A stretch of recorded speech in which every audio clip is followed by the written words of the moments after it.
Before you guys continue watching today's episode, we're going to introduce you to a very special friend.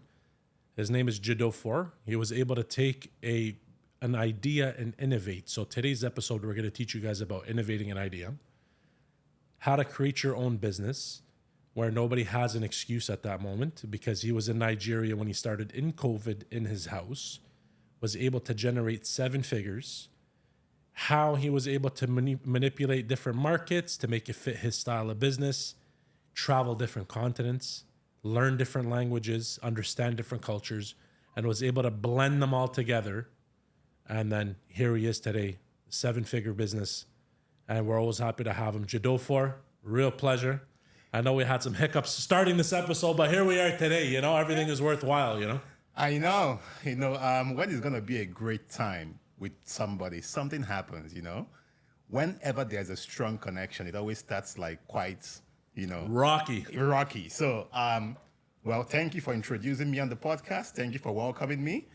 But I'll segue to really saying about like the little hiccups we had before starting. You remember one time I went to meet somebody and I lost my wallet. And guess what? He lost his wallet as well. Sure. And what happens on that day? I tell him, you know what? For the fact that we meet today, the both of us had the same incident of losing our wallets. I believe we're going to make a lot of money together. And guess what? 2 years later, we did. So you just heard that, guys. We're going to get 10 million views on this goddamn episode. That's incredible, man. Yeah, man. So, it's been a long journey, entrepreneurship, but it's also been like the most satisfying and fulfilling time of my life because I wake up every day chasing something that I feel really passionate about. Which is incredible. It's been like... Well, you look like money, though. I'll tell you that right now. You look great. Well, like Africans always have swag, man. You guys always got a great taste on what you do. This shirt should get that compliment. Well, it definitely does, man. Yeah, you're bringing back that heritage. It's intentional. So, Go Buy Hub is a procurement company. We're a two-way trade platform, and we support Canadian businesses to source authentic products, food products from Africa. These products are authentic specialty products that can be found in Canada. And with the growing population of Africans in Canada, with the growing population and the mixed ethnicity of the Canadian culture, people miss finding the kinds of foods that they want. So Go Buy Hub, with our experience in procurement and cross-border trade, we help stores here in Canada and businesses to access reliable products from Africa. And at the same time, we're also supporting the Canadian economy to diversify through the same channel to markets in Africa, especially at this time when we're all, trying to build more trade pathways for Canada. Which is incredible because I always tell everybody, watch Africa in the next 10 to 15 years. It's going to be the new West. There's too much going on now, and there's too much opportunities over there. You know what? It took me a while to... I've lived in Canada for 5 years. Mm-hmm. The other 5 before that, at this time, I spent in China. In between, I spent 6 months in Nigeria, okay? I left Nigeria in 2014 to go to China. I'll come to that. So it took me a while after leaving Nigeria to really acclimatize to living overseas and building a business, because for the longest time, myself and my crew back home, right? Growing up, we really thought that, and we really wanted to be those guys who tapped into those emerging opportunities in Nigeria, right? We got mentored by some of the biggest, businesses and I would say go-getters. So watching them do what they do, we all just kept on being like, you know what, we are next in line. So I'm saying that to buttress the point that also as part of my business story, it took me a while to kind of change my view and then plant myself in Canada and decide that, you know what, now this is home and this is where we're going to make things happen. Well, first of all, it's incredible that you're able to make a... I don't see... I think people think you have to be great to start. Yeah. You just have to start to be great. That's it. So if you're able to do it out of your house in Nigeria, is that where you started Go Buy Hub? I started Go Buy Hub in Nigeria, Right. But interestingly, I did seven figures in 2020, 2021 from an Airbnb in Canada. That's incredible. That's when I just arrived in Canada. So, Hold on. You're getting me all excited here. Hold on. So when we were in Nigeria, I want to understand, where did you make the concept? Because you're saying you were watching all these businesses. yes. Did you approach them and tell them, will you take us on as mentees? Or you just watch them from afar? Like, how did you do this? Well, it was a little bit of the both. Sure. In the sense that, so somehow, some way, we were in those circles where we had access to great entrepreneurs. And at some point, they're informally mentoring you just by being in that circle, right? And then at some point, we begin to now intentionally reach out and be like, we want to learn more. We want to know how you do what you do. We want to be like you, you know? So that was it. But I'll tell you what's really interesting. So procurement and global trade has been my forte for as long as I can remember. But it only took me more years to decide that can be a formal career. And I'll tell you what I mean. Being in Nigeria, I would go on Alibaba. Everybody knows Alibaba. Yeah, so I'll go on Alibaba and all that stuff. When Alibaba, first of all, when we began to hear about this, we're like, is this real? But then I'm like, okay, I go order laptop bags. At that time, they used to have these very nicely designed graphical laptop bags, and I go order like 20 of those, for a start. At that time, I was working in the call center. And let's say a month or two later, I get a call from somebody in Nigeria somewhere, and it's like, hey, we have a package for you. And in my mind, when I ordered, I was just like gambling. I'm like, this doesn't work, but I'll try anyway, I love to sell stuff, so I'm okay, I'll try. And now I get a call 2 months later, and I go pick up like 20 laptop bags. I work in a call center. I take my laptop bags now with me to work. And guess what? I sell out. Amazing. Amazing. I sell out, right? So I'm like, shit, this works. And interestingly, I think this is what has always marveled me about business is, for that thing that you think is really common and easy, you'll be surprised that you still make a killing. So there I am, a bit walked up. Oh, maybe everybody can buy these bags. Because in my mind, I'm like, why can't everybody just go to Alibaba and order the same thing and resell it, right? But hey, Joey, that's how I began to import products and resell. Where did you find the passion in the first place? Since you said you already knew this is what you want to do. Yeah. I think that's what most people miss anyways, is they think everything is just about the money, but... No, I think realistically, it's taken me a while to kind of come up with an answer to this question, but now I understand what it is. I grew up in a family that's been prone to leadership. We've been forebearers of leadership. And right from when I was a boy, living with my grandfather, he was the leader of the people. And we always have had people come to seek counsel. We've always been, in that position where we are stewarding the people, right? Now I remember very clearly that this is what put me or set me up to be who I am today. Because at that time, Grandpa would call us into the living room when his guests come. So he needed somebody to come, serve the food or bring. We have traditions where I come from in Nigeria, in Igbo land. We have something called kola, okay? It's spelled Kola, okay? But we call it in Igbo, Oji, O-J-I, okay? So when you come to visit someone, when the person brings you Oji, kola nuts, that's showing you that they've accepted your visit. You're welcome.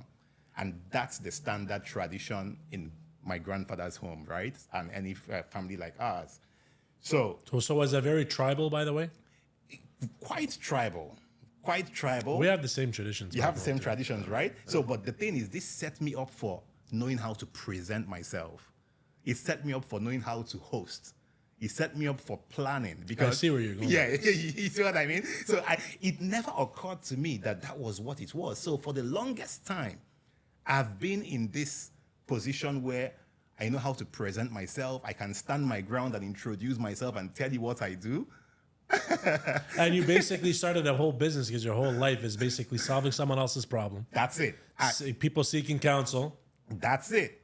That has been my whole life. It's incredible that you were able to put that image of Nigeria tribal, Yeah. your grandfather, Yeah. translate that into a business. Because now I'm guessing, what do? You're just connecting people. Yeah. But it took a while. It was always innate, but it took a while for me to be like, where's all this coming from? Yeah. How am I able to do this? And that's my grandfather when I was a boy, but my father also is a leader of the people, okay? But someone has to take after him. Yeah, so well, and interestingly, that falls on me traditionally. And so I've always been in that position where, like, in the village, where I come from, right now, I'm like de facto, championing the youth causes, Which is good anyways. You need to. exactly. Serving the people. So it's always been that passion to serve people. It's always been that passion to be that bridge between the people and, This guy's a regular entrepreneur, man. Yeah, so that's it. So recently I was reflecting a bit, right? And I like to write. I like to journal. Nice. So, with entrepreneurship, it's like, look, I'll tell you something. I'm still perfecting my elevator pitch, just so you know. We're all in that boat. I'm still perfecting my elevator pitch, but in order to get there, I keep trying to, figure out. So when I journal sometimes, I'm like, okay, how do I tell my story? And I begin to reflect and I begin to write, And it occurs to me that at that time as a young boy, where we lived back in Owerri, that's what my city is called. Mm-hmm. It was a new development coming up, and people were beginning to move into that area. But at the same time, it had a lot of less fortunate people, immigrants who came from other parts of Nigeria to live in those areas, and they were quite poor. So myself and my mother and my 3 sisters moved into our property there, and I saw like the depths of poverty. I can remember.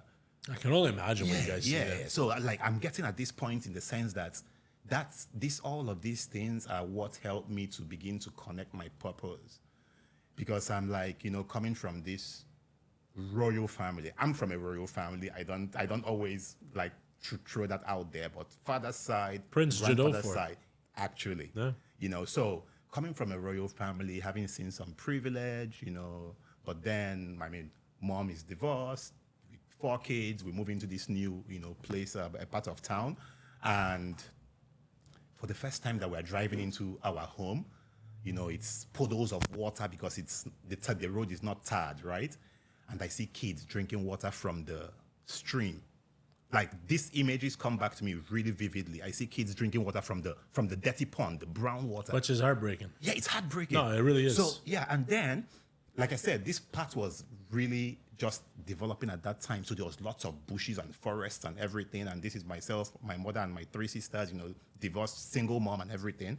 So we become kind of like a beacon of light in that community, because many of these immigrants who come from other states in Nigeria come there to seek refuge. So that was me growing up.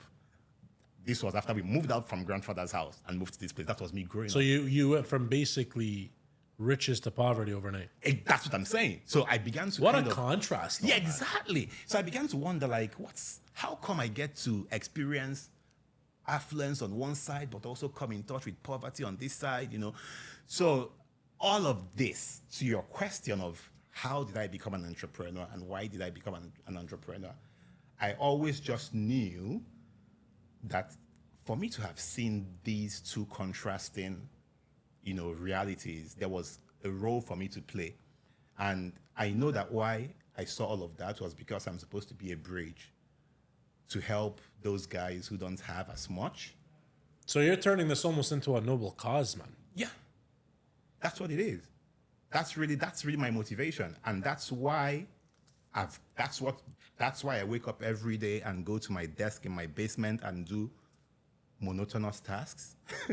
Good for you, Which is what entrepreneurship ends up being. It's like doing monotonous tasks, especially when it's like you're staring at a wall, right? It's like, is this even gonna work? But I keep doing that because for me, when I remember why I'm doing it, I'm like, the reason I'm doing this is because I know that there's a reason why I was put in this position.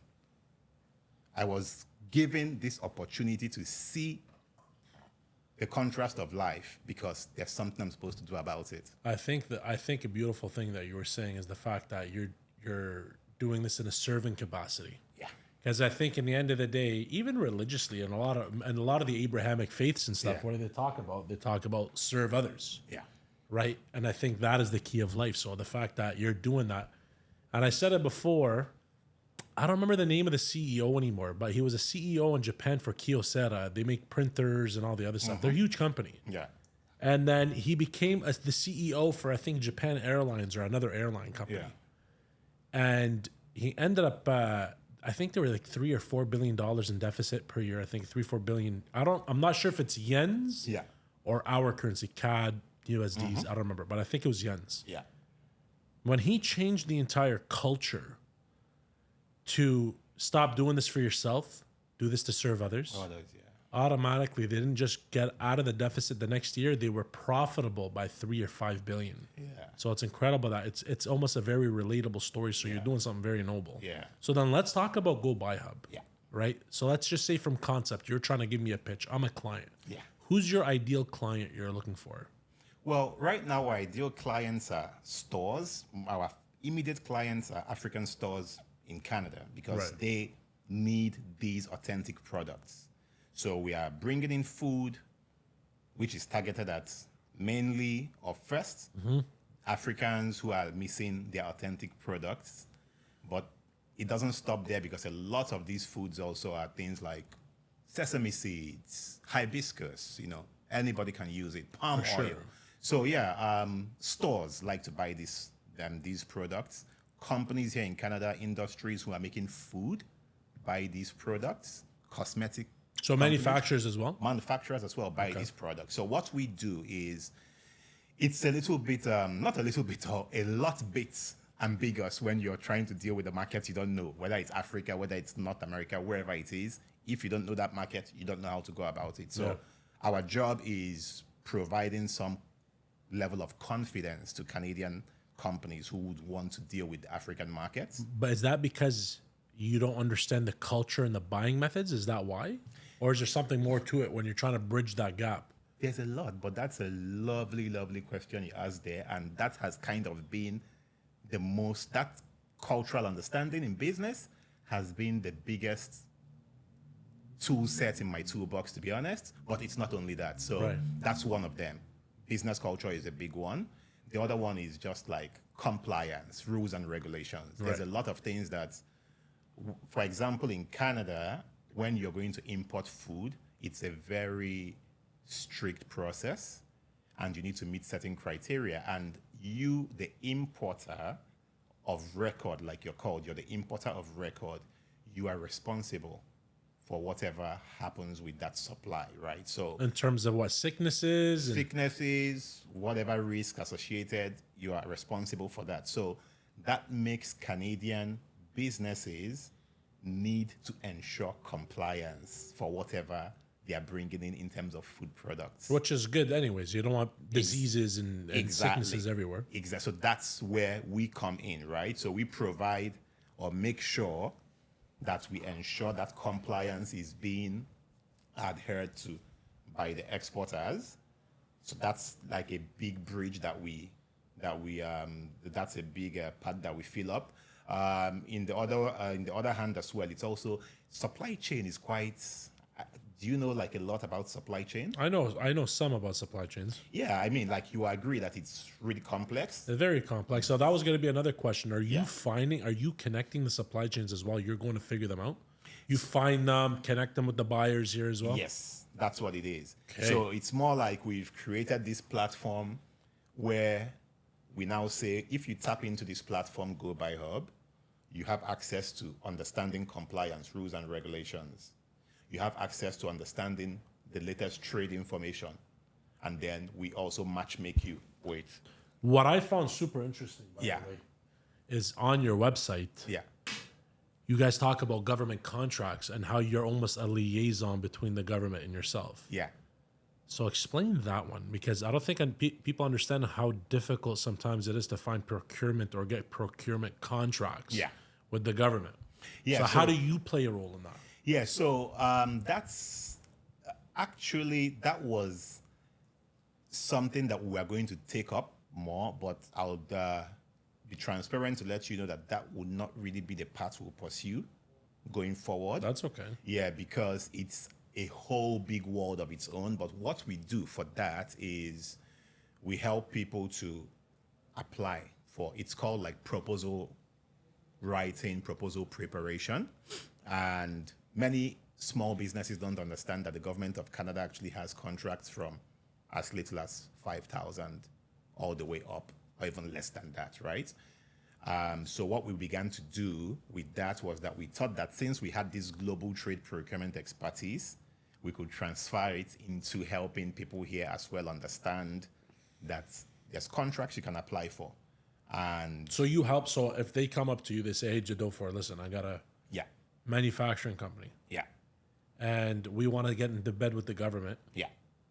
So what do you tell them? That, you know what, we're going to go find the RFPs out there for Exactly. you, and Yeah. then we're going to try to connect the two of you and take a commission? That's it. Smart. Exactly. You're So- middleman, and you're not even creating a product. You're just no. literally connecting. No, that's it. They're Are just you- connecting people, Are you helping them with writing the... writing the proposals. Interesting. We help them write the proposals, and then we are hoping that on the other hand, we also help connect them to the manufacturers as well. So let's say you are a small business, you didn't know where to start, and then we found you this fit, you were ready to do it. So we can write your proposal for you, and then we can also help you find supplies or production for whatever you need to supply. But it's not just food, though. That's not all that you're connecting from Africa to here, though, are you? For now, Because it that's- seems like a hard one anyways, but... it is a hard enough one, exactly. So that's the starting point, okay? That's really where we are focused right now. But we are going into, energy resources. We're going into... You're talking a big game, man. Yeah, we're You're talking going about into- blood diamonds. Yeah, games we're here. going into energy resources, and then also consumer products. There's huge opportunity with even like African fashion. Well, look at you, man. You look fly. So there's huge. So there's all of those, and the manufacturing base in Africa is increasing now, and the entrepreneurship is also blossoming. And then with technology, right? That's what we're trying to do, is like to equalize this thing. I got to cut you off because one thing I'm really interested in, Yeah. a lot of people don't understand this. You did something, and I want to get into this story. Yeah. You did something whereas you left the nest, Yeah. which is very difficult in the first place because you're faced with uncertainty the whole way. You don't even Yes. know what's going to happen. Yeah. Explain, how did you get into your brain that you wanted to go to China out of nowhere and learn Mandarin? It was know. Mandarin that you ended It's up learning. Mandarin, yeah. Talk to me here about this story. Like, what happened know. one day? You just woke up and you said, Actually, that's what happened. One day I woke up and I decided to do it.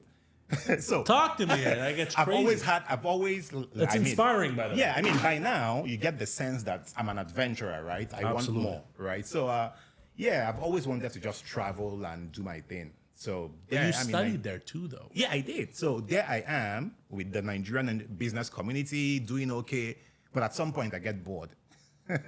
I'm like, okay, yeah, because in my mind I'm like, okay, fine, here we are. Is this the pinnacle? Are we done? I'm like, no. So yeah, and I'm Okay. like, yeah, exactly. You were going I bigger wanted now. more. I just wanted more, and then I'm like, okay, fine, I need to go somewhere, but then every other thing sounded too normal. I have, like, our family is big, just so you know, like 10 brothers and sisters on one side, aunties and uncles, 10 on Yeah, one African. side. So, African family, huge. So I have tons of cousins in the US. For sure you do. We have a lot of connections in the UK and everything. But I'm like, nah, I just don't feel like going to somewhere. I want an original experience. And that's how I came up with China. And do you know what happened? I will tell you, like, very fast. I was applying to go to study at Brunel University in the UK. And I call a friend of mine and I ask him, like, you're in this school, Brunel, how is it? And she's like, and then I remember she had a picture on the Great Wall of China. I'm like, yeah, hold on a second. I saw your picture on the Great Wall of China. What did you go to do in China? She's like, I went there for a program. I'm like, how is it? She's like, I don't know what to tell you, but you just have to go and see it for yourself. And like a crazy person, it's stuck in my head. And That's I wild. ignored everything about Brunel and I began to look for schools in China. Now I Google all the schools where I can do an MBA. Right. And what then was the kicker was that everything was like half the price. compared to going to the UK or the US. Oh, for sure. 100%. So that was it. And then I don't know if you've read about the history of China. Like when you say travel to China, it's like 5,000 years of history. It was just so attractive. I'm like, Yeah. okay, yeah, this is something out of the box. I'm going. That was it.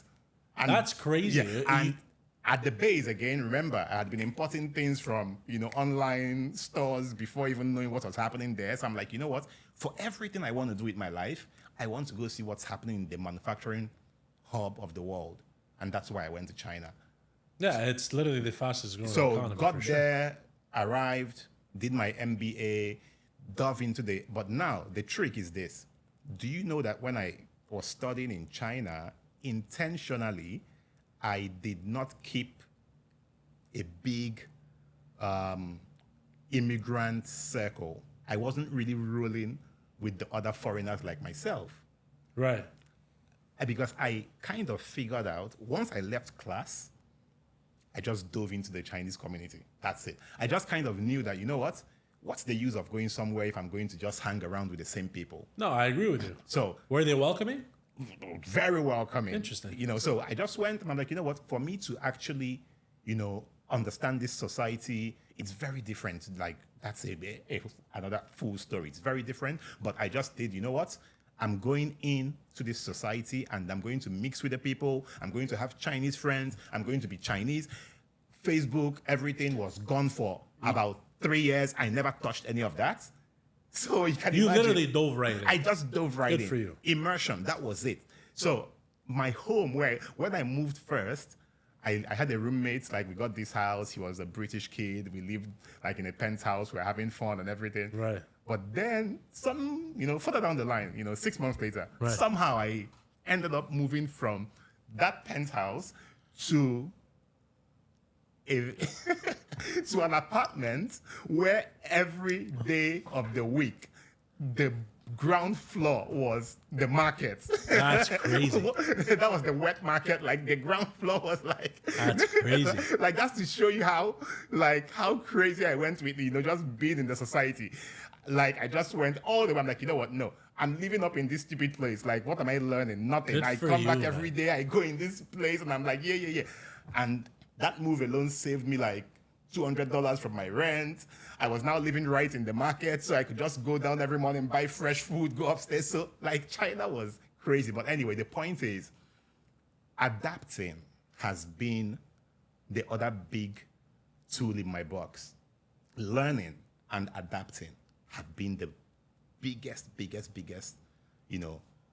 agree for with me. you. I think adaptability is one of the key factors That in has anything you been do. it. But That that's very has been ballsy it. of you to Yeah. just sit there and say, you know what? I was talking to a friend and I see a picture of the Yeah. Great Wall of China, and then you're like, That smart. was it. How did you find the education and everything there, though? So the education, Because you hear a lot about China, so let's just talk to somebody that's actually been there. and yeah. learn. So in terms of education, my class was an MBA English class. So I wasn't really studying with like the Chinese MBA, which is why I made a point of really mixing with the community if I wanted to learn the language and the culture. So in terms of that, it's fine. And there's like the school I went to, Nankai University, is one of the top MBA schools in China. So it's notable. It's like going to, I don't know, maybe Ottawa or Carleton. UFT, Carleton, that kind of thing. So we are very well. One thing that you know about the education in China is that it's very regimented. So it's like study.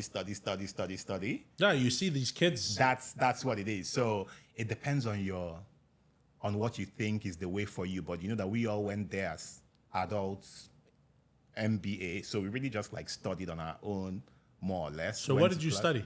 I did an MBA. I did a Master in Business. Yeah, exactly. So it's more flexible, right? But my school has one of the top MBA programs in China. Produced like tons of billionaires and Genuinely, do you feel like it helped you out?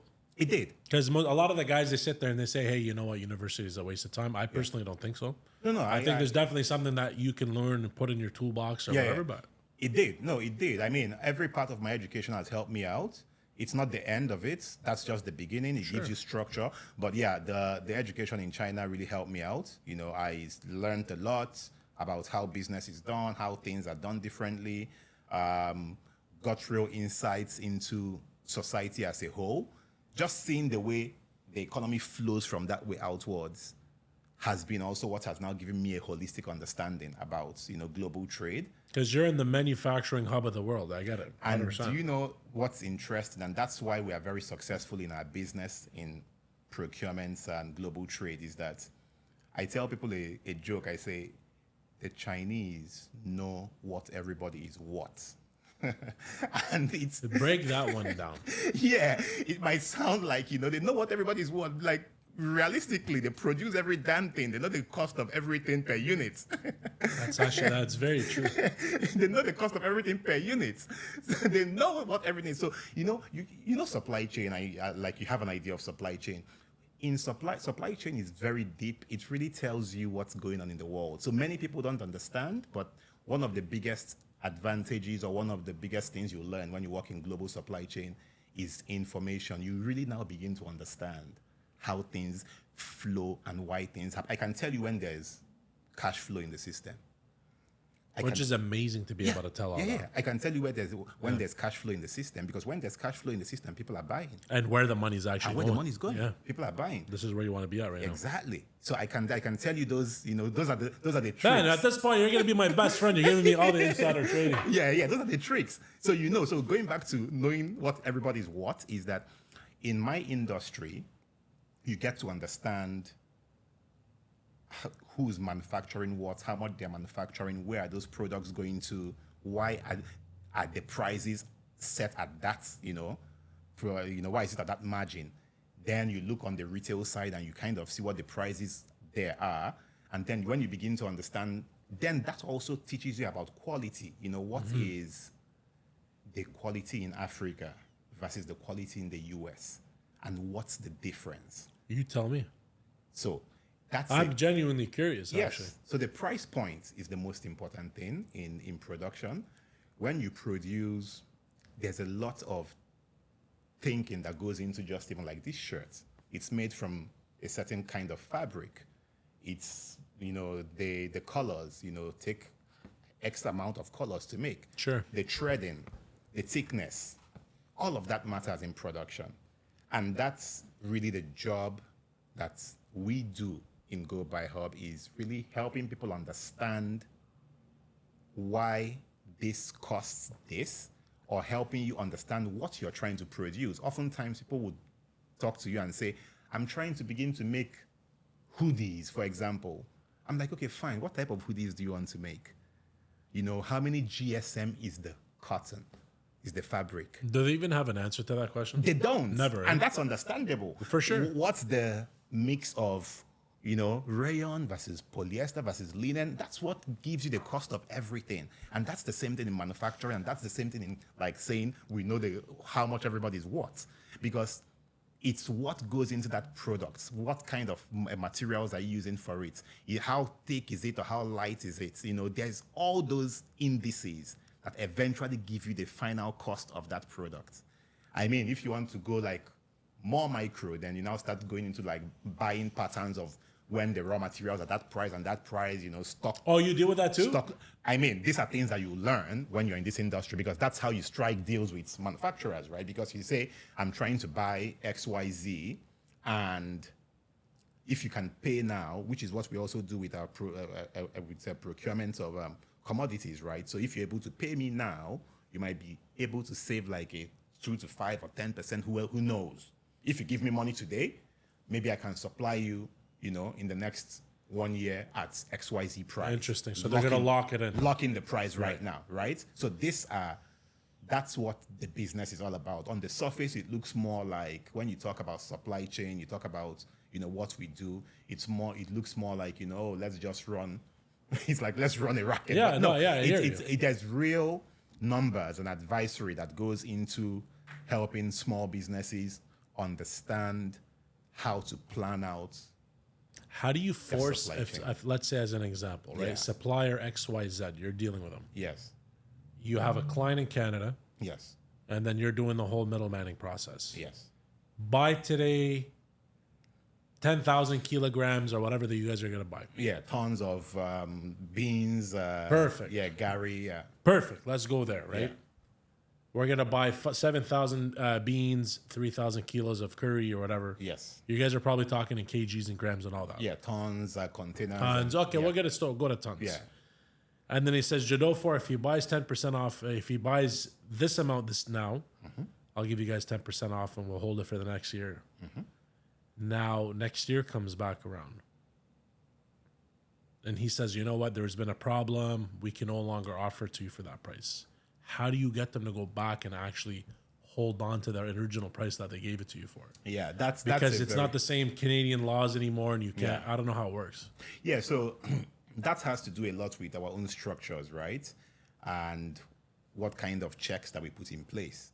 Contracts are really contracts. That's the first thing. So when you sign a contract, it's going to be adhered to, okay? But also when you go deep in procurement, you also begin to learn that there's clauses and there's ways to go through such difficult situations. Sure. Even for contracts that you get from the government, there can be a renegotiation, but within reasonable costs. It's not just gonna be like you woke up tomorrow morning or you defaulted because you could not produce the product or you defaulted because you could not pay, and then now I have to, pay you more money to do what you are supposed to do. But there could be things that happen along the line. Which makes sense, but Yeah. is their contracts there the same, adhere to the same standards as here? Yes. Yeah. So that's what Courts, the whole shebang. and that's what our role is, right? So we are making that system that ensures that when Go Buy Hub stamps on this and says this is the contract, then we ensure it happens. We work with a network of cooperatives. So let me take you now to the Nigerian side Please on how do. these products come in. Please do. For you to bring in agricultural products from Nigeria, you have to work with many farmers, right? Those farmers don't have the bandwidth to sell their products themselves. So we are doing that for them. Right. Now, where we are in this chain is the place where we don't necessarily have to work with the farmers if we don't want to, but now we do.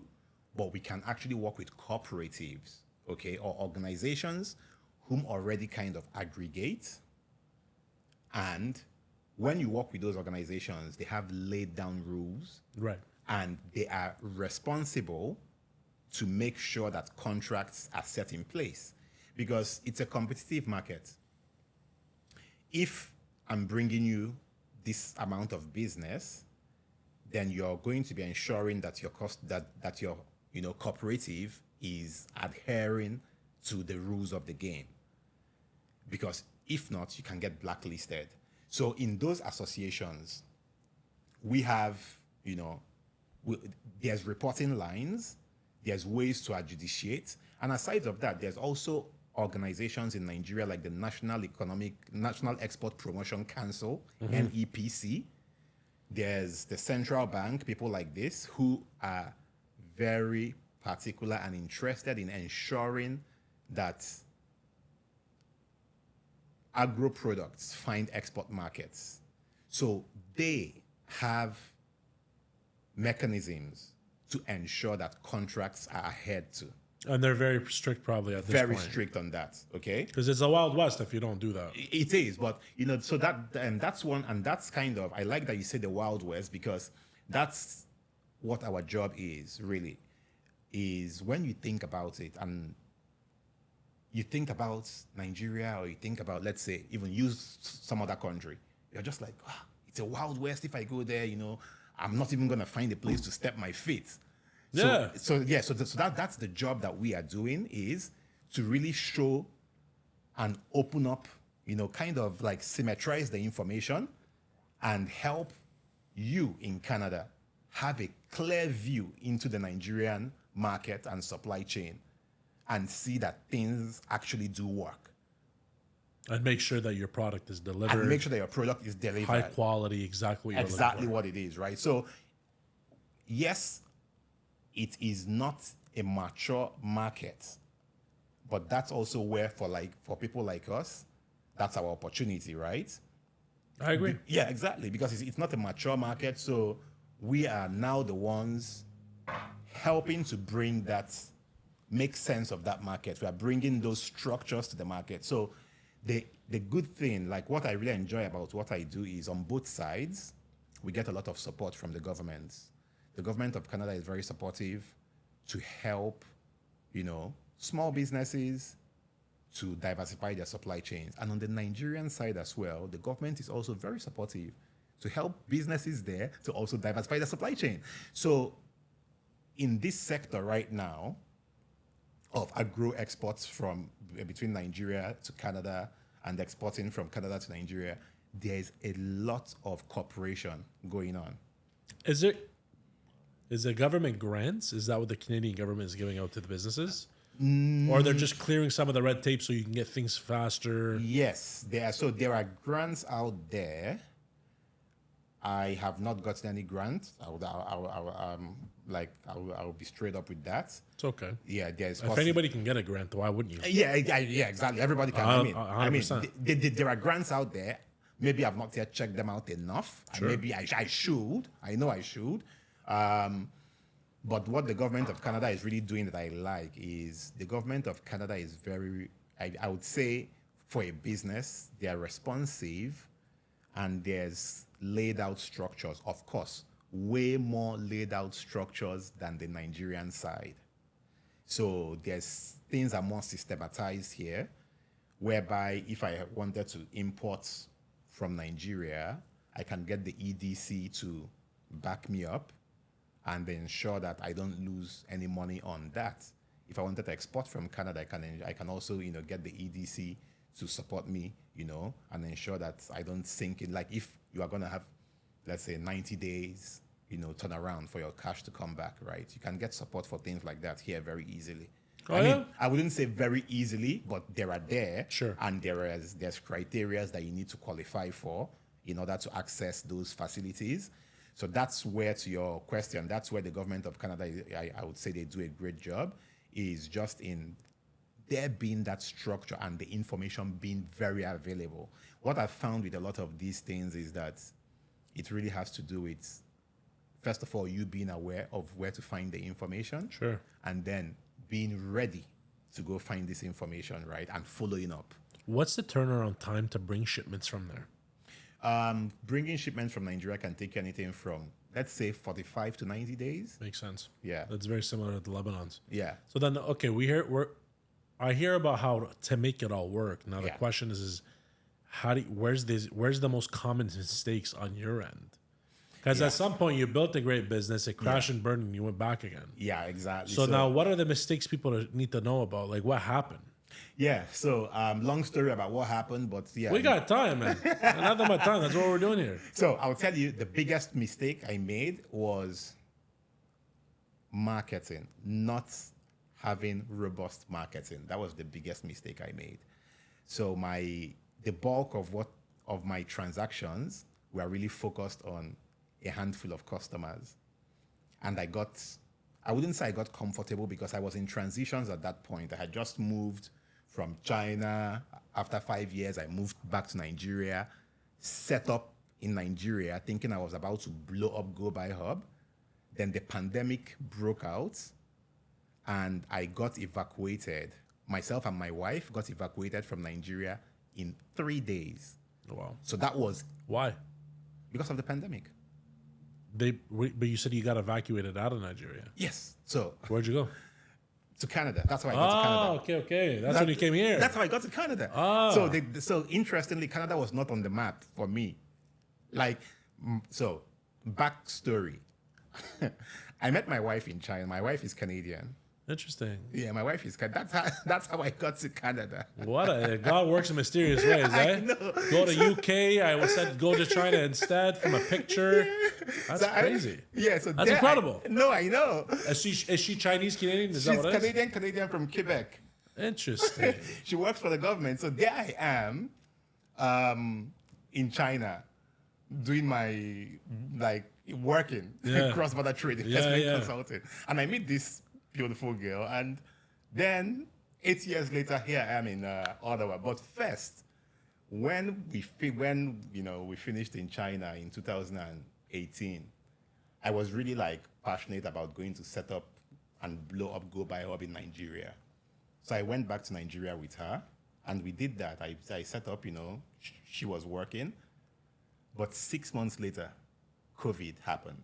Oh wow! Within that short span of time. Yeah. So we were just What a soldier! She actually was. She goes from Canada to China, and then she's like, you know what? I met Jideofor. Let me go to Nigeria with him. Yeah, exactly. She's the traveler, not you anymore, man. That's crazy. So we moved to Nigeria, okay, and set up Go Buy Hub, getting everything in place. Yeah. Then the next thing, the office says, guys, you have to leave Nigeria in 3 days' time. And I'm like, no, like you guys, I'm Nigerian, okay, I'm not going anywhere. But how can they do that? How can they kick you out though? Well, I mean, yeah, kick me out from my own country. Yeah, so yeah, but that. But I'm trying to grasp my head around this, by the way, because I get it. She's Canadian. Yeah. But think about it. It's not that complicated. But let's say you work for a company, right? And your significant other is from that place. At that point, it's not more about kicking you out of the country, but it's more about what works for both people, right? Was she working for a Canadian company? They told her to come back. Is that what it was? Exactly. Okay, that makes sense. Because I was trying to connect the dots here. Exactly. Like, I don't get it, Exactly. If it's you're Canadian and you work for another company. Yeah. Okay, no, I get it. Yeah, so she was working for a Canadian company. And then the Canadian government told her. And they're like, you need to come back. They're locking everything down. Exactly. Okay, I get it now. So it happened really fast. And we say, okay, this is March, just the beginning of spring. Sure. Okay, let's pack up just a few more suitcases in case, so that maybe we'll do some traveling in Canada, then come back to Nigeria when COVID is over. Right. It's just going to last a few months. And you're like, I'm not even going to bring a coat. The joke's on you. Yeah, exactly. So there we are. So I arrived here in Ottawa at the beginning of the spring of 2020. And at the same time, supply chains get fragmented.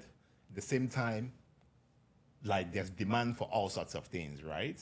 So there we are in an Airbnb and I get to work.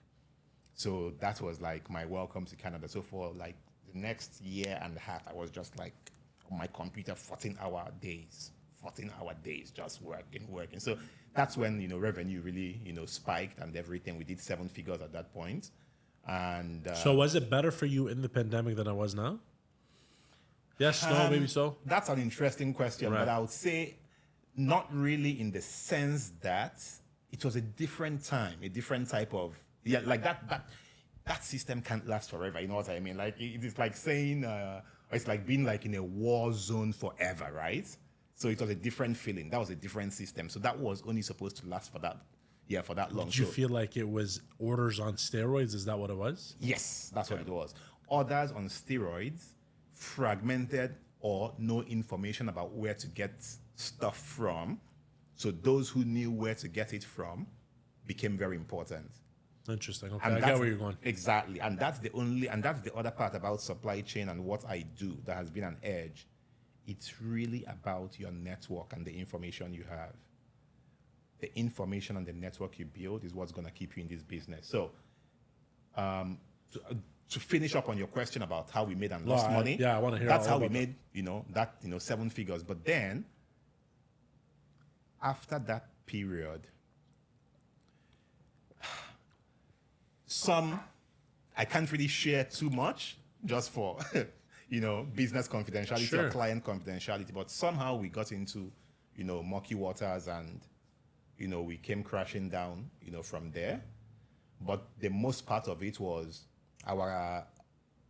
we had a few main customers who were providing that amount, right? So you had very few customers that provided 80% of your business. Exactly. So if you lose these customers, your business is finished. It's finished, right? And I had just moved here trying to get used. I didn't know how Canada is so, for the first 3 years in Canada, I was a bit frustrated. It's so different from what I'm used to. Right.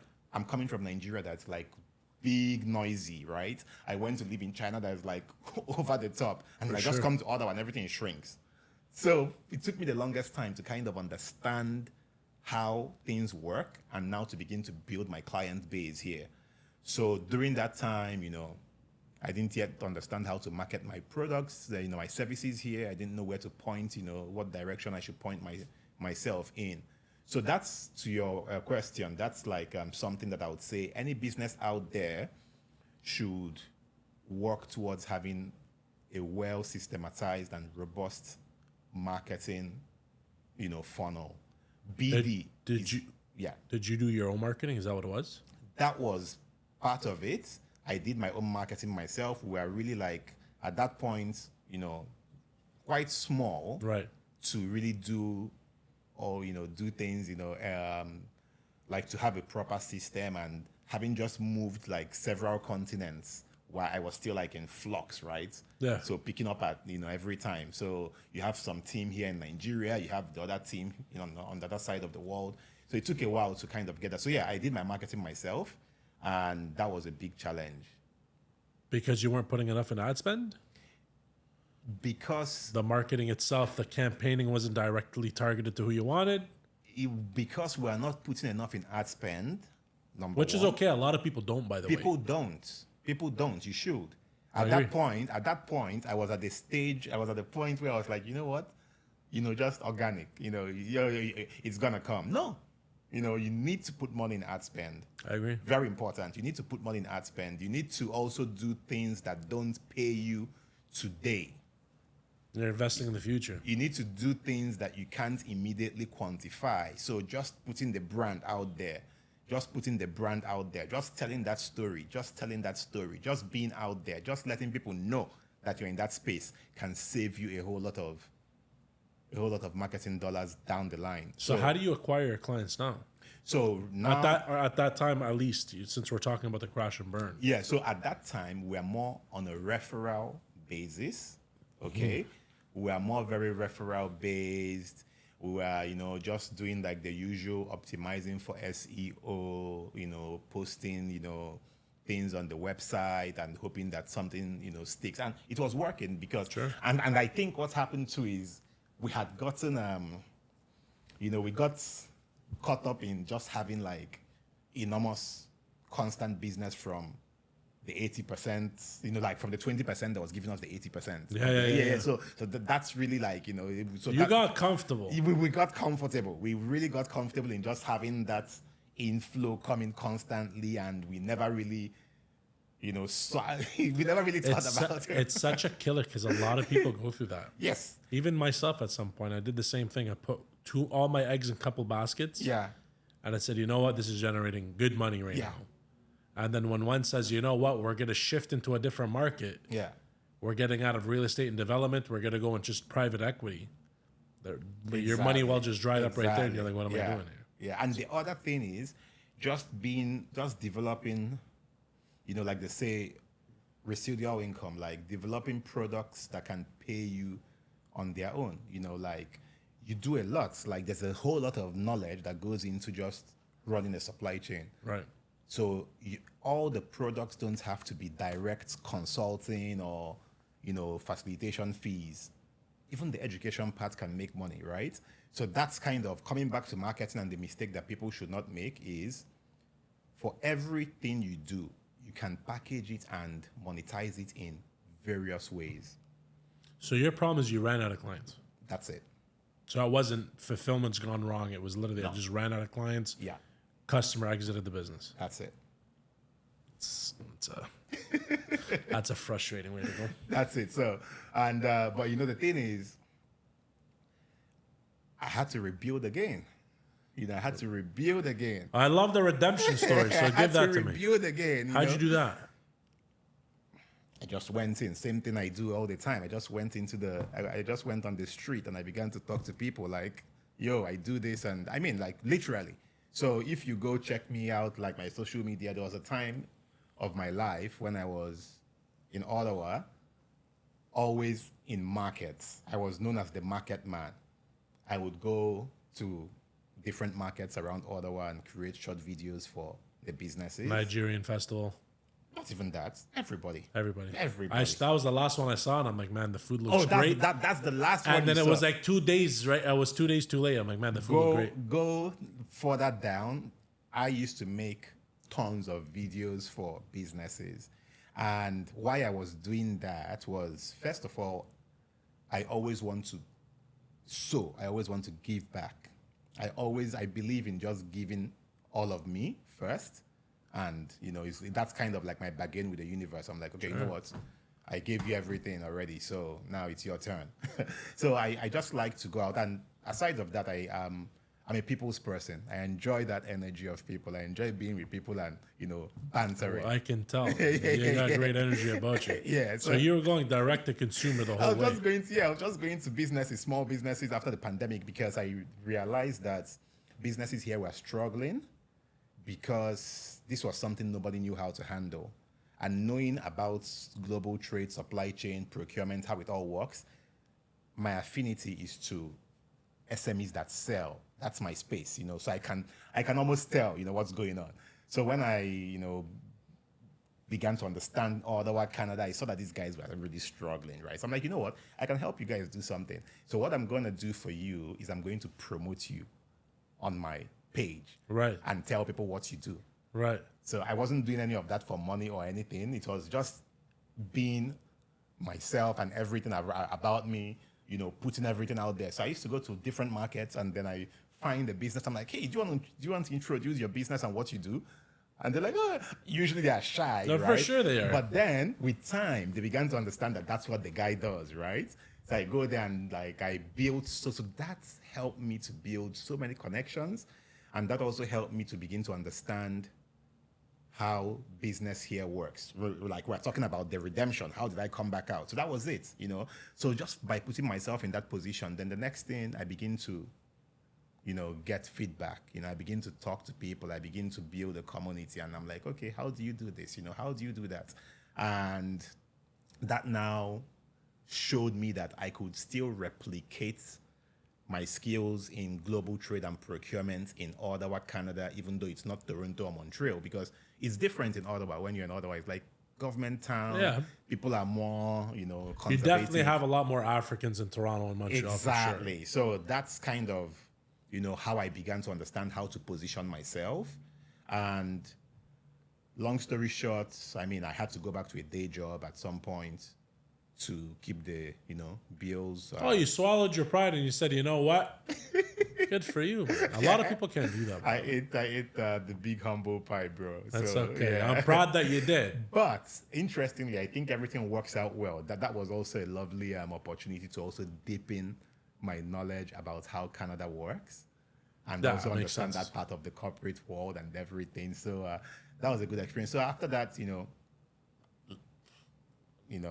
contracts was off after a few years on the day job. And I'm like, okay, fine. It's now time to go back full pin, right, on Go Buy Hub. And that's what we've been doing. So I found government contracting was something that saved me. I then understood that, you know what, I'm already a procurement guy, so I might as well apply to do some government contracts. Makes sense. And begin to make, money. And something I like about the government contracts, and which is what we try to tell people when, we are consulting on the RFPs, although now that's not our main focus anymore, is you can get a line of credit. Interesting. From the government? From your bank. Oh, from your bank. I thought you were trying to say the government was giving money. it's not the biggest return on investment for a lot of people. Some people are just like, you know what, no, I don't want to touch government contracts because it takes, 45 days for me to get my money back or 60 days or whatever. Then I have to pay XYZ percentage on a line of credit. But the thing is, when you come from where we come from, right, and you come from understanding the tiny margins and what that can really do, right, it's still better to have something than to have nothing, right? So that's been that was a big realization for me when I realized, oh, you know what? Oh, I can actually, do government contracts, use my line of credit to fund it. Because the banks are seeing, obviously, it's a credible buyer. Yeah. Right. It's not just, whatever, Joe Blow down the road. And that's even one part. There's even companies, when you start to dig in, further, and this is for anybody who wants to do, who's thinking of doing government contracts and doesn't know what to do, thinking they don't have the money. There's companies who fund invoices. They'll fund your invoice. You just need to have that invoice and they'll fund it. You don't need to do anything. So it's really about the knowledge, no understanding. It's very true, because I think a lot of people are scared and excited about government contracts. Yeah. I think my genuine advice, because I like yours, my genuine advice with government contracts, it's not like you're dealing with a homeowner or you're dealing with a commercial business. Yeah. They really are contract adhered. Yes. This is the contract. There's no emotions. It's not you're my best friend. Yes. You know, you build that kind of relationship. This is what you have to fulfill. Yeah. This is what we're going to buy, produce. Yes. If you cannot produce or you cannot fulfill that contract, you're out. Yeah. And then whatever that you spent and whatever that you did, Yeah. to them, it doesn't matter. Yeah. It's just business. It's just business. So a lot of people don't do that because a lot of people, they get emotional about their transaction. Like, you know what? Because I know a couple of guys that did business with the government. We do too. Yeah. Right? We work with the NCC and everybody else. But that was one of the realizations that I made early on. It's not, you know, Jideofor, good to see you. Let's do this, that. Sure, you can build relationships that way. But when Yeah. it comes down to the actual contract side of it, no. There's no games. This is what it is. This is what you guys were awarded. Yeah. Fulfill or out. Exactly. No. Yeah, So- you know. So that's that. But it's a good. I think that's something that the government is really pushing. So any small businesses, you know, out there who really want to dig into government contracting, I think you have nothing to lose but a world to gain, really, because at a certain point, especially for SMEs, Right. what else are you looking for? That's the most important thing I like about the government is that it's an institution. Sure. You're not going to be owed, that's for sure. So if you come from where I come from in Nigeria, you get owed for contracts, government contracts. Right. You understand? So, but when you're here, you're sure you're not going to be owed. The money is going to be paid, when it's going to be paid, and that's it. That's all you care Yeah, about. they're pretty good usually. If you fulfill the contract 30, 45, or 60 days. Oh, yeah, if you fulfill. Or whatever your term payments are. If you fulfill, don't go take something that you can't do. That's the thing, because it gets tempting. So that's the game, right? That's where You nailed that right on the head. that's on that one. where I kind of, I'm like, no. Because so for me, when I do government contracts, I know my strength. I just like to do goods, not services as much. Because I know that I'm a buying and selling guy. In my mind, I'm a commercial trader. Yeah. Makes sense, yeah. It's not sexy. It's just instead of stocks and bonds, you're doing beans and rice and everything else. It's not sexy, man, but that's what it is. That's what makes money. That's it. I'm a commercial trader. So I'm not about to go do some crazy ass, thing, about going to the moon and coming back and everything. I'm like, no. Which is okay. I just look for the thing that I know I can boom, source for it, boom, supply it, case closed. That's it. No, good for you. The unsexy stuff is what makes you anyway. And the thing is this, that's also a big challenge that a lot of SMEs face, is that you get into the place where you're trying to over-innovate, where you're trying to do things that are quite complicated, and then it just becomes like, oh, what am I even doing? But right in front of you there might be very simple things that are going to give you like the bread and butter right now, I like that analogy Yeah. because I think a lot of people do overcomplicate stuff and it just turns into chaos and it breaks down. And going again to learning and adaptability, I've also found that, I'm sure you have the same experiences, you go through that phase where it's like, you're just going against the grain, right? But really, first principles thinking is what solves it. So this is how I do business. I look at the economy and I'm like, where's the cash flow coming from? What's the GDP of this country? What sectors are making that money? And then I walk backwards. So when I focus on procurement, cross-border trade, commodities, exports and imports, as much as it doesn't look sexy, but when you dial into that value chain and begin to see what exactly that flow is, and in extension, when you dive into the business of buying and selling, then you understand that actually that's the biggest sector. Forget everything we do is buying. We are buying and selling goods and services all the time. But the thing is, when you think about people who buy and sell, right, they look like, uneducated, he looks gruff, he looks gruff, he looks gruff, he doesn't even know how to spell his name, he couldn't, so that's what we look at. We think about the traditional, our fathers and, grandfathers who were like illiterate, right? And we're like, I want to be a doctor, I want to be, bro, that's it. that the world is all about exchange, buy, sell, buy, sell. So, but of course, it's deeper than that, right? But Of course. that's the way I look at it, right? Yeah, So yeah. when you begin to understand it from the first principles and work it backwards, so that's what I believe SMEs and entrepreneurs should do. Instead of looking to go boom and go do something crazy that's not gonna work, what's already working? That right there was 7 figures, 8 figures with a game right there. Yeah. That's incredible. I don't think anybody actually realizes the power of what you just said. The way you said you're going to find your business, then you're gonna follow the money. That's it. Just follow the money. You're going to go delve into the GDP. That's it. Where's the economy going? That's it. That's it. I hope everybody's taking notes when they heard that one, because that's genius. And this is something else, right? So what about other things other than food? Would you do solar panels and uranium? Because you said you're going to do energy. Is that going to go into cobalt, lithium, all the other stuff? Yeah. So we got to talk business after this camera here, because I'm trying to jump on this cobalt, lithium too. So, I want some of that Arab money they talk about, with the oil and everything. We're already doing so. Not to overcomplicate things, but that's actually, we're already doing energy, mining. Mining is a field where we're already, very well positioned. You feel it when what's crazy is when you talk about Africa and mining. Yeah. Right? I just see the dirtiest game in front of me. And when I say that, I find it's interesting that, even like if you want to go into the other third world countries, right? We hate to call them third world, but right now it is what it is, and we wish them the best. And we hope they go up. When you think of places like Africa, right? Yeah. I'm not African, so I'm going to say it from a non-African's perspective. Go for it. And I want to buy something. And then you see these horror stories. I placed an order, they didn't fulfill, I can never get my money back, blah, blah, blah. They sent me the wrong goods, or the goods is, it's a subpar, right?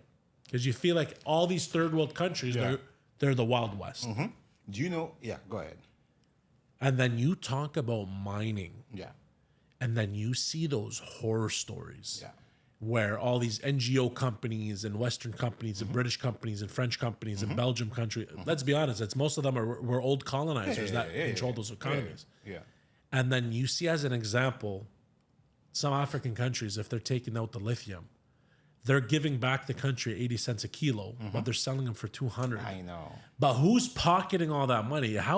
So when you think about the corruption behind those games, if you can navigate that, that's not even murky water, that's just deep water. Yeah, I know. If you can do that, it's just a vast.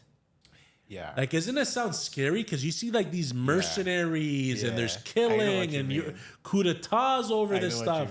I know. So you got balls, man. Like, I'll give you that, man. No, but the thing is, it's just been what it is, right? That's the sector I work in, right? So when you work in the sectors, we work in procurement, global chains, supply chain. The most interesting thing is the amount of information and knowledge that you get to learn. For sure. That's really a big part of it. So these things come to you, right? And like I said, it's your network. If you have a big network, if you have the right network, you might as well be landed with, some very interesting deals from time to time. So in terms of mining, it's still very, very, very underdeveloped in Africa and Nigeria. In some countries in Africa, it's more underdeveloped than others. Right. For example, in the East, Congo and all of those, places. The gold capital of the world. You already know, right? So Congo is more well known for its mining and all of the stories that you hear. For sure. In Nigeria, interestingly, our fort has been oil and gas for the longest time. Okay. But in more recent years, the government has begun to now want to develop more of the mining potential because Nigeria is blessed with minerals that you can't even think about, right? Talking about Africa. So I know. So it's so what we are seeing in the mining industry in Nigeria is that the government is now taking a more, because let's say they made the mistakes with the oil and gas sector. Right. So now they're taking a more strategic approach towards the mining sector. I'd love to know what kind of... I'm beginning to systemize it. I would love to know, how are they now re-strategizing their structures to finally say, you know what? and it only makes sense. Yeah. It's your resources for your Yeah. country. Yeah. How can you keep that? How can you keep majority of the profits instead of just letting these NGOs and everybody else take your money? But the thing is this, like, let's go back to production. Remember we talked about the cost of goods and everything. Right. It's still a very difficult thing to do, right? But some of the things the Nigerian or some of these developing countries are doing is, first of all, everybody is now asking for more value addition for the minerals before they leave their shores.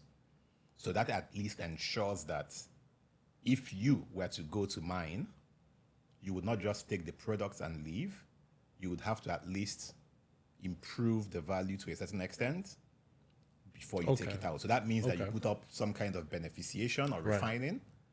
Then that creates jobs, that keeps some value there. And then instead of just selling earth, now you're selling improved products. That's one. The biggest challenges have also been in the areas of community development, sustainability, environmental degradation. Yeah, they make a mess and then they leave the people with it. So now this is something that many of these governments are now looking into. I mean, I'll speak for what I know in the Nigerian, part, because that's somewhere that, I'm conversant with. So they are now putting in more of those structures where if a foreign company is coming in here, you're not just going to come dig up and go. You need to have like local partners. You need to have a proper community development plan. I mean, they are doing the things that countries like Canada, Good for them. They're doing that? Yes, they are now trying to emulate those structures that countries like Canada have. As they should. As they should, So now that's one. But natural resources, I don't know if you've heard this saying that says, what's politics? Politics is the struggle of man to control resources. Good way to put it. Yeah. So, really, that's an amazing way to put it. Why do you think they colonize half the world? That's it. So now, why I say that is to buttress the point that the game of natural resources is a big game, right? It's huge. So it's not going to just get everything you talk about is not just going to get wished away with a snap of a finger or just with one policy today. It's policies for, that are going to go a long, many, many, many, many years. And even digging into the Canadian history with mineral resources as well. Right. You would also learn that part of why Canada is going through this time where they are very skeptical about opening mining fields and, assets like that also has to do with the amount of corruption and degradation that it caused in the past. That's part of why it's also very difficult to just come here and start a project from what I have heard. So, but going back to Africa, right? I agree about the whole corruption part. I continue. Yeah. So, continue. the point is, that industry is deep, like you said, right? But we are seeing that there's now more of an interest to systematize how things work, and people like us, right, who have kind of gotten that global edge, connecting different worlds, right, globally. That's where we are coming in and saying, you know what? We've seen how things are done in different places. We want to, help, right? Because for me, trade is, like I said, it's a communication game. Yeah, 100%. So it's much more than, it's really important that we have trade going on. Right. It's really That's the most important thing anyways. You need trade with all of these countries anyways. It's an interaction. When we exchange, we interact. Right. If we're not exchanging, then I'm coming back with, with some beef, right? Right. So, you are saying, about mining. So, there's all of that happening, but that's also something that, we are quite aware of. I'm very active in the mining industry, even here in Canada, even here in Ottawa. We have mining roundtables where, we share knowledge and information. I genuinely think it's always been the way of the world anyways. It's not it is the future. It's always been the future. It's been the past, present, and future anyways. Yeah. And now it's you're ramping up with more technology, cobalt. You just took that out. Exactly. Come on, it's insane how much they're Saudi Arabia just discovered, I don't remember how many metric tons of they call it the white gold or something like that. What is it? Lithium, cobalt? Yeah. One of the two, I don't remember what it was, and it's evaluated at I don't know how many trillions of dollars. Yeah. So The It's thing always is, been the way. Why would you just you made this discovery and you just Yeah. found $13 trillion Yeah. under your feet? Obviously, you need trade partners for that. yeah, the thing is, we just need more. We need more sustainable systems. Okay, we need more. agree. We need more knowledge. Okay, we need more awareness. Right? I don't know about all that. The only reason why I'm saying that is because technically they already know. I always found Africa tricky for this reason because in the end of the day, they already know all these systems. These companies are coming from these first world countries. They already have them set up here with all the safeguards, but obviously safeguards cost money, right? So you have, I don't even know. Let's just say there's a Canadian company out there. There are. Let's just say, right? Yeah, so there there are perfect. there are. Yeah, Right? there are. There They are. already know about all these safeguards because Yeah. they were developed here anyways. They just circumvent the safeguards over there because it's cheaper, right? I feel like it's a lot more now in the government and the people to be able to pressure the government and make sure that, you know what, mining is huge over there. Safeguarded the same way they do it over here.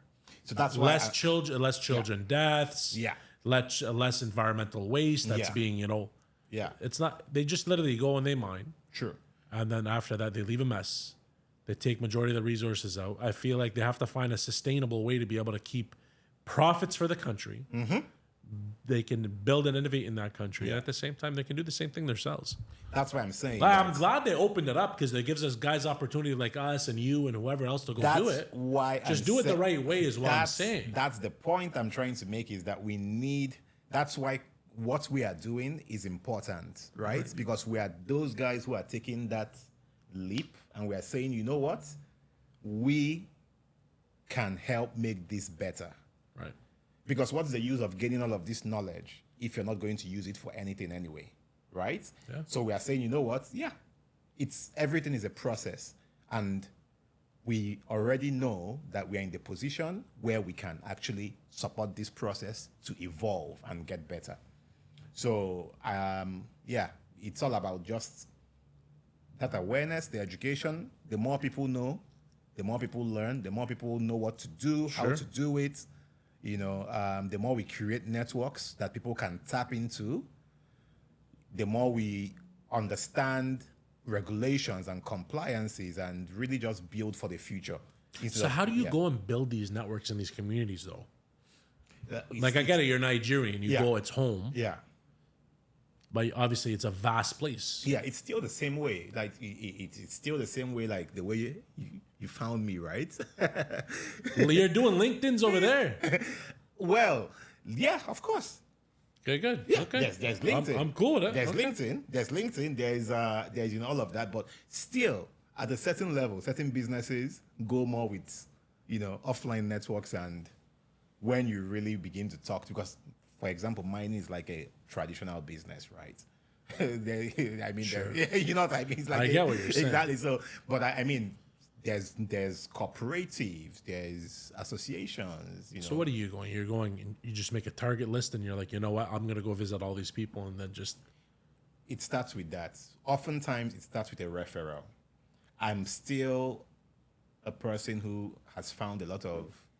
I've found a lot of progress with just traditional ways of connecting with people.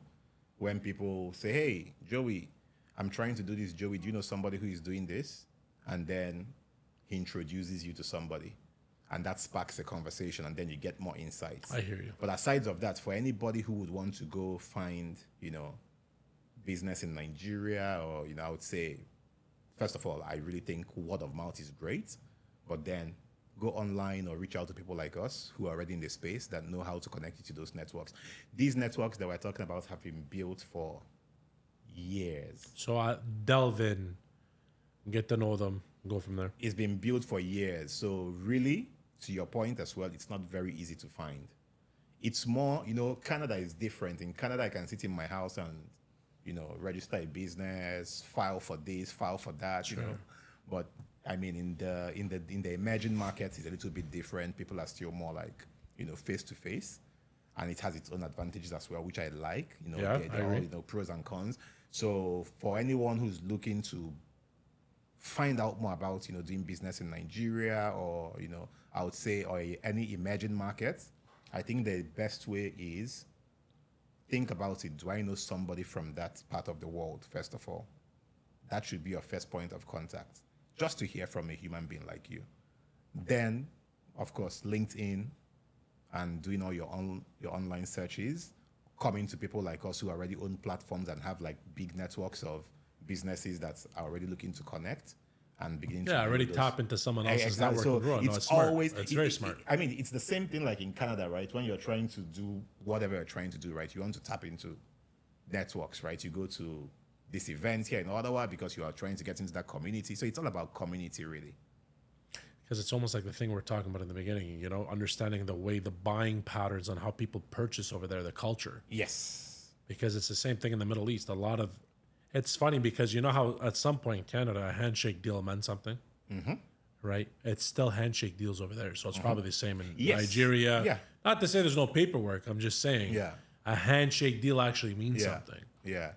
And something that I think that has been helped me a lot as an immigrant. So you see, I've been an immigrant in different countries, and I would like to put it out there that being an immigrant entrepreneur is a very difficult job.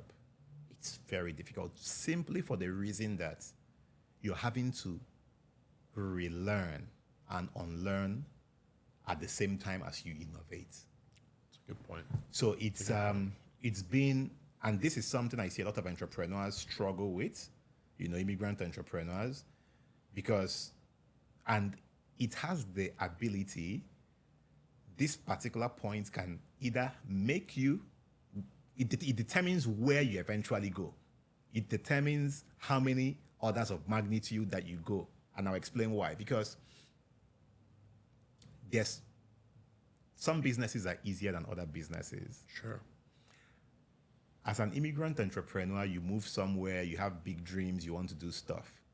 But just that barrier in relearning, unlearning, innovating at the same time can really limit you if you don't go about it the right way.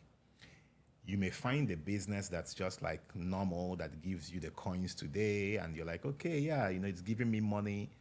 But that business doesn't really challenge you to go outside of your immediate community where you have to relearn and learn new systems. That's a great point, yeah.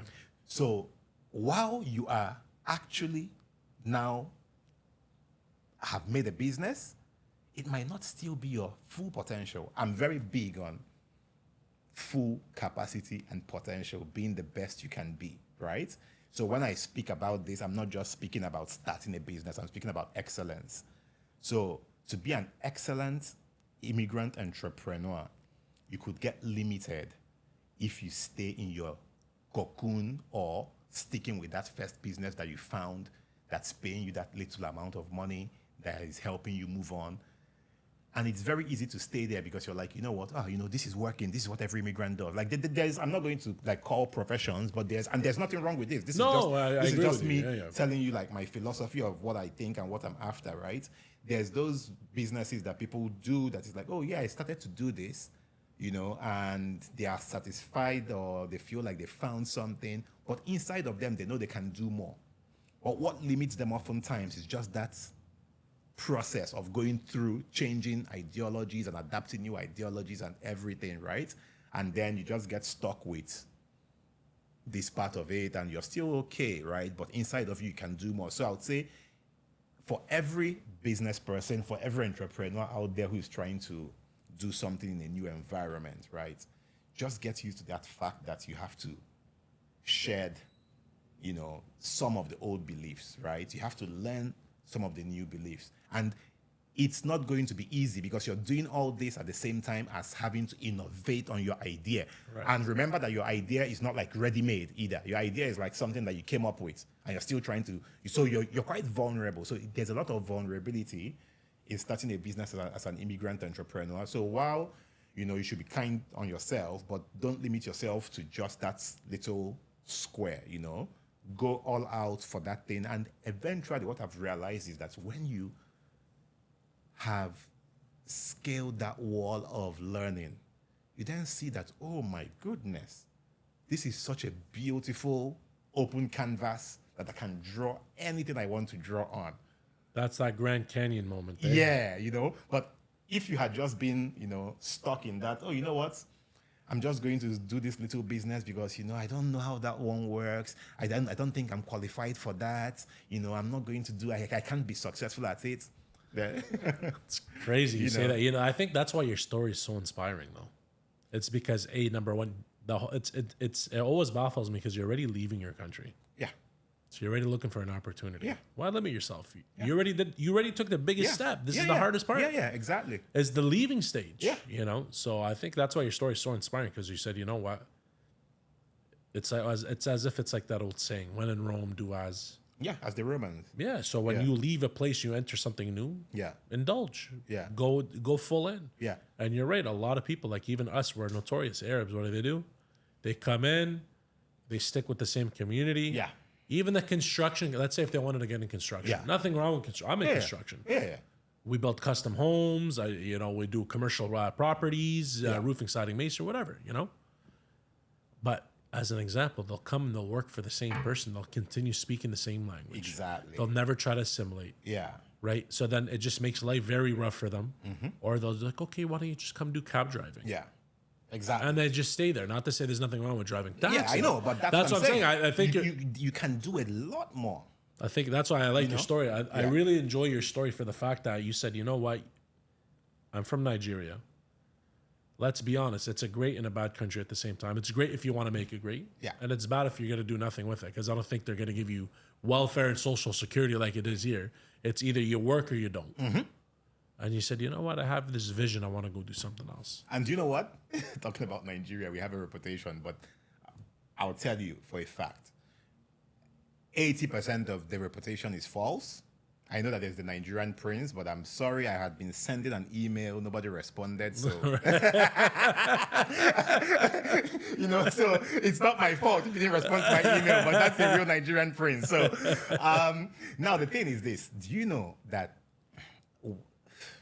part of why I do what I do as well is to help salvage that reputation of the Nigerian business person? I respect that. Do you know that I've called businesses for procurement opportunities in Canada? I had one particular instance where I called somebody and I was telling him about what we were trying to procure. And he begins to advise me. He's like, Nigeria? He says, no. Be careful. They're going to steal your money. It's true. And really does. They say the number one scam artists come from where? Yeah. So I'm like, no, I'm Nigerian, I'm Canadian, I'm here, I know what I'm doing, I know the people. It's like, I'm just telling you. So those are the kind of things that I've had different instances. I've had people who have called, and once it's been a Nigerian transaction, they're like, I'm not interested. And they hear the accent too, so they can pick up that where you're from. I'm not interested, yeah. Especially if they're from Africa. So this is something else. I'm happy you talk about the accent, because that's something else that a lot of immigrant entrepreneurs also struggle with. You don't speak like the people. That's right. I've actually been called out a couple of times. I wouldn't say where, but I've actually gone through that experience of somebody being like, "You don't talk like you're from here." That's okay. I mean, I hear you. Yeah, I mean, it can be defeating if you decide to be defeated. I agree. It can be defeating. So I know people whom have just like folded, gone back into their shell, and decided not to interact because they're like, well, if people feel like I'm not from here, then I don't want to be put to shame all the time. I agree with you. So to your point of when you hear the accent, that's something that a lot of immigrant entrepreneurs go through as well, in the sense that because it's a lot of phone conversations when you're doing sales, right? And you call up somebody, and once they hear your voice, it's like you can definitely hear 100%. You can feel the decibels because a lot go of down them the feel side. like in the end of the day they're gonna get scammed. Exactly. So you struggle with a lot of those things. I agree. So that's good for you guys. You guys are really resilient. Yeah. So you struggle with a lot of those things, but the thing is this: you just have to keep on going at it. But on the other hand, as well, I like to say this about entrepreneurship. Entrepreneurship, I don't know. People kind of sell it now. It's now a product of its own. Yeah, I know. It's a little annoying now. But everybody's an entrepreneur. Yeah, exactly. So I don't know about that. But my point is, maybe it's not for everybody, or maybe it's not for you at a certain stage, right? And I'll tell you why. Really, because I am a numbers guy. I like to go into numbers. I like to see the micro, see how it relates to the macro, and see what I'm doing. So, in the what I figured out for myself when I looked at my previous employment and I looked at what I'm doing as an entrepreneur, in the short term, a job will give you, I would say, the best return on investment. In the short, Sure. yeah, and I'll tell you why. Yeah. So when I calculated everything I was earning, my take home and everything, I think I was making like a return of investment of 30%. I don't think I wouldn't say I don't think, it's not easy for a business to give you 30% in your first year. 30% margins is really well, by the way. Bro, That's really well. 30%. So, but in a job I was working, I was getting 30%. But when I figure out everything, my take home, taxes, everything, I was getting like 30. But the difference is my time was not mine. So the game, to me, how I figured it out is this. If you don't know how to sell your time for the highest margin, don't become an entrepreneur, because Hey, this is a true Nigerian sales guy right here. That's for sure. but that's what it is, because in business, right, when you work a job, all your time is gone, but you get there where you get your money, right? When you are an entrepreneur, bro, you have your time. It's all yours. But how much is your time worth? So if your time is not worth XYZ amount, then sorry, you're wasting it. That's the truth. You might as well sell it to somebody who gives you. I truly believe entrepreneurship is not for everybody. It's too difficult for everybody to say, hey, this is the road I want to take, and I'm going to stick with it, and I'm going to make it work. And Yeah. it's too hard for a lot of people. But what has been your experience like personally? What do you think? I mean, Oh man, there's so many nights that I can't even tell you how many nights I went sleepless, stress, people banging on your door, financial problems. What are you gonna do with today? How am I gonna feed my kids? How am I gonna feed my family? How am I gonna feed the wife? How am I gonna pay my bills? Yeah. But you still got to make sure all your staff are paid on time. You still got to make sure all your vendors are paid on time. So you always eat last. And then until you figure out a formula where you tell yourself, well, I have to make X amount of money, Yeah. right? And then what is that? How much is that? And Yeah. then how am I going to grow that, Yeah. right? Yeah. Do you have to, a lot of people just think, oh my God, I got to go make more money. Well, guess what? Why don't you just actually look at the expenses that you currently have? What if you can cross-train stuff? I know. Right? What if you can, you don't need the service fee. I know. Cut out that. It might be it might make your life a little bit easier. I know. But what if it's not worth the return on your investment? How can you maximize the dollar you're already getting in? So now, I know. Yeah. my philosophy in the companies is, okay, let's go out for bidding. We'll win the job, Yeah. right? Let's factor in our minimum margins we want to make on that small particular job is 30%. We'll use your number. When we get that job, now how the question is how do we actually maximize our profits on this job? Yep. So everybody thinks it's just about going and winning new bids. Yeah. It's also about when what you currently have, how do you maximize on the dollar that you have? How do you stretch that out? Can you cross-train staff? Can you do all that? So the question is can people take that heat? There's a reason why right now construction's down 72% in Ontario. Yeah. A lot of people are closing their doors. Yeah. They don't want to do it anymore. Yeah. Right? So it's funny because what you're saying and what people don't understand, and just to kind of delve on that, there's a difference between being self-employed Yes. and a businessman. Yeah. Self-employed is you're just working for yourself. It's the same thing. If you don't work for your dollar, you're not going to make a dollar. Yep. Exactly. Right? Because you're self-employed. You're still working for somebody. To be an entrepreneur, a real entrepreneur, it's now you have a system in place and you have a structure and a business that's now making money without you having to always consistently do the work for you. It's reliant on the business, not just 100% on you anymore. So I think that's the hardest part, man. And I don't think people can truly appreciate what entrepreneurs can do because let's be honest, we make the world go round. Oh, yeah. 100%. You're innovating. You're creating jobs. 100%. You're doing all that stuff. I would not change it for anything. Like, I've tried the job thing, I've tried the work thing, right? And I just had to tell myself that, not to put it the wrong way, right? We are all working either way, whether you work in your company or whether you're working, right? But it's just, I realized on my last job that I didn't feel that freedom of creativity. Sure. And then, I also learned something very, interesting. I've always come from the mindset of wanting to do something big. So I've always been the kind of person. Guys, he's a prince. There's no other way here. I've always thought about it like that, in the sense of, I want to own, a company that's, empowering people. Yeah, you're serving. Serving people, right? That's been my philosophy. But then in my previous job, I then saw what that also means, in the sense that when it gets big, also sometimes it loses that connection. Sure. Because I know that the institution I worked for sure, was a very, I know their values. I believe their values. I still believe that those values mean, they are there for a reason. But I just could see how things were getting lost in the connection, with the size of the institution and everything like that. So there's that's just to mention real quick. I mean, I'll plug in this book for whatever it's worth. There's a book called Company of One. It's by a Canadian author, I believe. I'll let you know the author later. But when I began to now discover such philosophies, right, I now began to understand also how you could do things differently. It doesn't have to be too big. And you can still build a thriving business that still delivers all, the returns and fulfillment without necessarily, blowing out of proportion and everything. That's kind of where we are right now. I can definitely see that. You know what? Yeah. I think a lot of people's problems today is you can achieve financial freedom through a job, right? I think what they have to learn is you have to work hard. Yeah. Especially if you want to climb the ladder. Yes. Right? The more valuable you are, the more you're paid, right? And the more you're not expendable or as much expendable. Because at the end of the day, as an employee, anybody can get fired. Oh, yeah, 100%. The difference is, though, yeah, exactly. Like we all have, right? The funny part is I don't think a lot of people understand, though.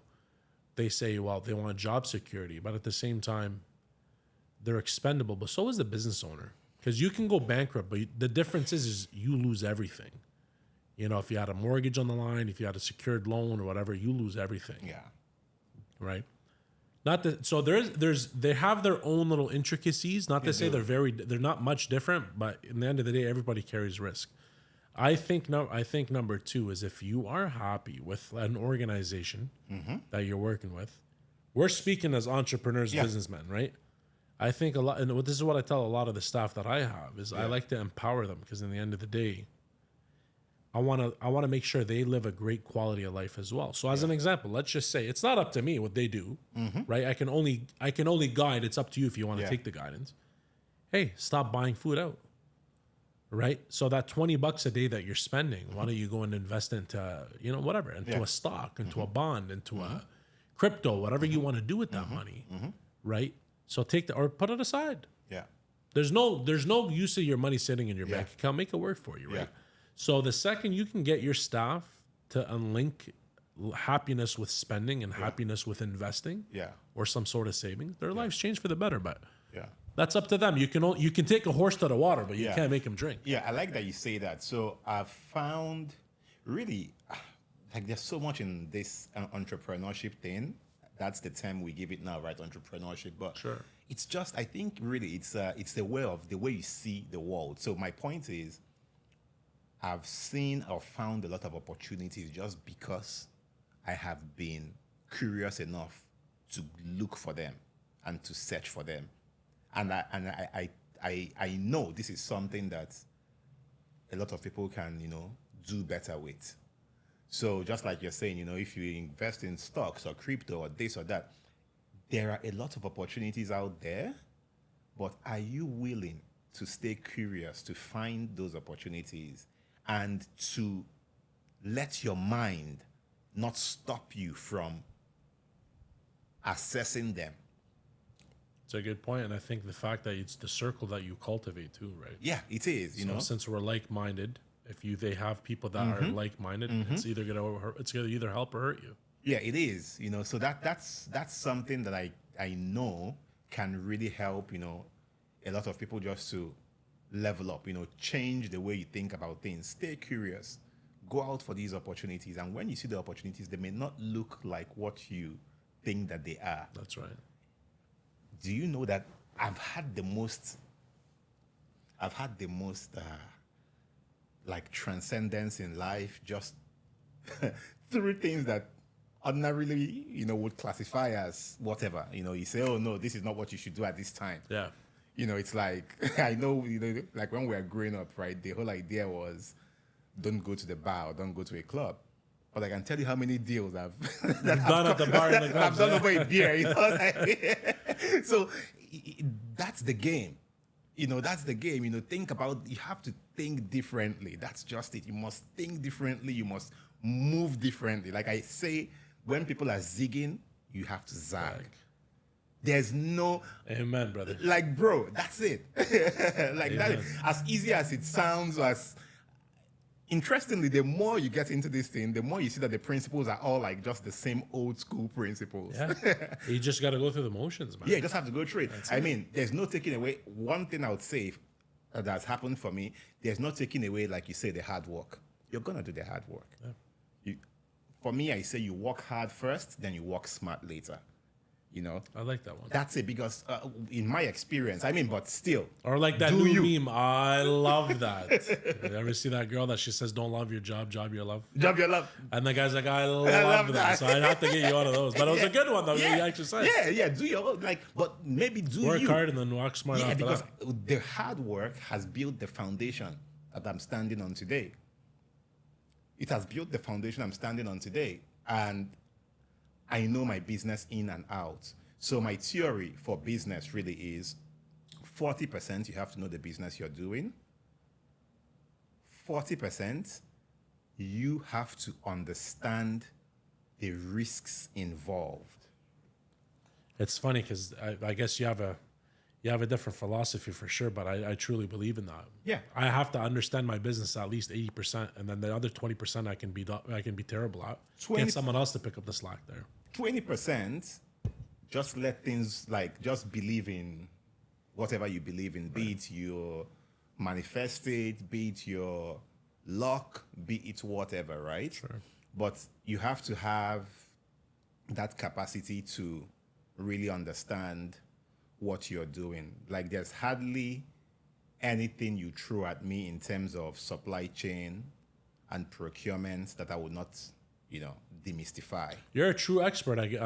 That's great. I believe it, yeah. And that's what I have found has been my big advantage. And if I were to advise anybody, like I keep saying to young Canadian, kids, I'm like, if I were to tell you something, man, it was true yesterday, it's still true today.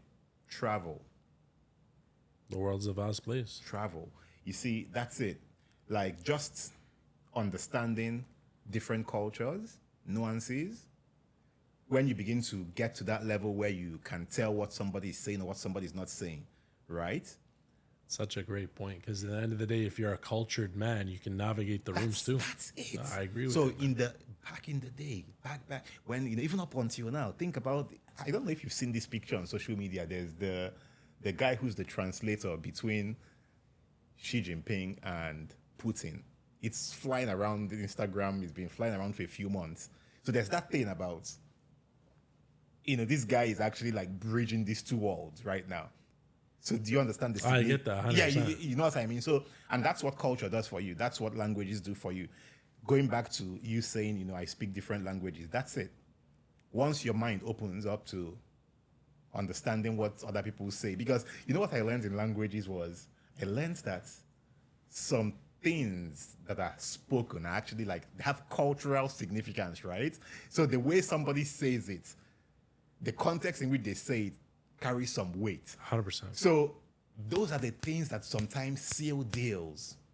I agree with you. It's such a true statement, because in the end of the day, if you can connect with somebody onto a deeper level. Yeah. It's like that saying, people buy off people that remind them of their friends. Exactly. So it's like, as an example, imagine I came up to you and I was able to speak Nigerian, and I know, we're talking about this place, and from Lagos or Fufu and whatever you want to talk about. Yeah. And you're like, I love that stew. Yeah. You're going to connect deeper. Yeah. Even knowing that stew, already maybe taught you something. Yeah. You know what I mean? Because just knowing that stew when you are eating it and what they told you about it and what made you, how they sold it to you, kind of taught you something else about this, right? So, so those are the things, So, but interestingly, again, I would say something is, I know everybody has different views about Canada and, how it works out, for business and SMEs in Canada, but I'm quite optimistic about. Yeah. I'm very optimistic. I'm a big evangelist for the Canadian system. Like I said, it took me a while to kind of, turn my antenna over here and be like, okay, now this is home and, we are here, to build Canada and everything. But I truly am grateful. I believe that with all the knowledge and experiences I've built over the years, especially now, I'm like, I can see how I can contribute to, to Canada. And Canada holds, like, where I come from, right? There's something about the in-laws in my culture. When we talk about, marriages, we talk about your in-law. Your in-laws are everything. You're not just marrying the daughter anymore. You're marrying the in-laws too. So actually, in Igbo language, there's a saying whereby it's what it really means is when somebody marries your child, right? Now that person is your bank. Holy smokes. You guys, I was expecting you to take the family with you, but holy smokes. So now, why I say that is because I would always make a joke. I'll say, well, the Canadians are my in-laws, right? That's a good way to put it. Yeah, they're my in-laws. So because they're my in-laws, now I owe everything to this, to this country. It's a good way to put it. So there's a lot of opportunities here, and I'll outline like very quickly systems and structures you cannot defeat. Any place that has systemized the way things are done, has a structure around it, information is accessible, financial systems are out there, regardless of how easy or difficult it is to access finance, but just having things systemized goes a long way to building, to helping people who are already on the journey to better themselves to get to the next level. So that's something that, Canada offers a lot of, and for any entrepreneur or anybody out there thinking about doing stuff, I say Canada is like really a place where you can start, that hard work, that foundation, you can lay that foundation right here. Once you have that, bro, you can do anything with this, right? So once again, you don't have to be great to start. You got to start to be great. That's it. Jideofor, man, I appreciate you taking your time. We're running out of time now. And I really appreciate it, man, because honestly, your story is inspiring, and I don't know how anybody watching is not going to be inspired by that story, especially since you gave them $1 billion worth of game, especially with that the GDP example. I really fell in love with it. So appreciate you taking your time, brother. Thank you so much, Joey. It was good to hang, and I really have been following your podcast. You're doing an amazing job.